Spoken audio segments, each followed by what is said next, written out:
बहुत समय पहले वैदेश नाम का एक सुंदर नगर था। राजा चैत्रथ इस नगर पर राज्य करते थे। वह बहुत ज्ञानी और धर्मात्मा थे। उस नगर में सभी वर्ण के लोग मिलजुल कर रहते थे। वहां सदैव वेदों की गूंज सुनाई देती थी। उस नगर में कोई भी दरिद्र और नास्तिक नहीं था तथा सभी लोग भगवान विष्णु की पूजा करते थे। एक बार फाल्गुन महीने की आमलकी एकादशी के दिन राजा और नगर के सभी लोग मंदिर गए। वहां उन्होंने आंवले के वृक्ष की पूजा धूप दीप पंचरत्न आदि अर्पित करके की। उसी रात वहां एक दुराचारी शिकारी आया।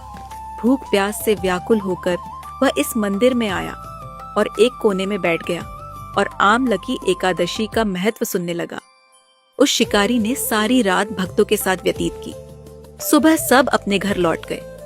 कुछ दिनों बाद उस शिकारी की मृत्यु हो गई। उसके हिंसक कार्यों की वजह से वह नरक जाने योग्य था, लेकिन उस दिन आमलकी एकादशी का व्रत करने के कारण उसने अगले जन्म में राजा विद्वत के यहाँ जन्म लिया।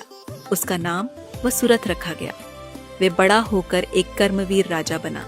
वह भगवान विष्णु का भक्त था और सभी को समान सम्मान देता था। एक दिन राजा वसुरथ शिकार के लिए जंगल गए।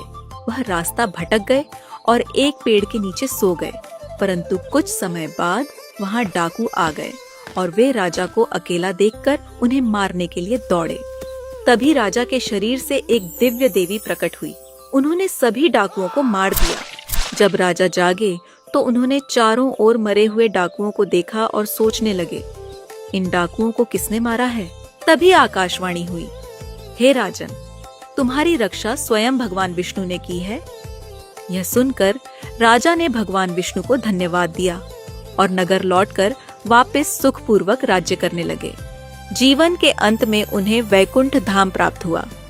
इसी प्रकार जो भी मनुष्य श्रद्धा से आमलकी एकादशी का व्रत करता है, वह निश्चित रूप से वैकुंठ धाम को प्राप्त करता है।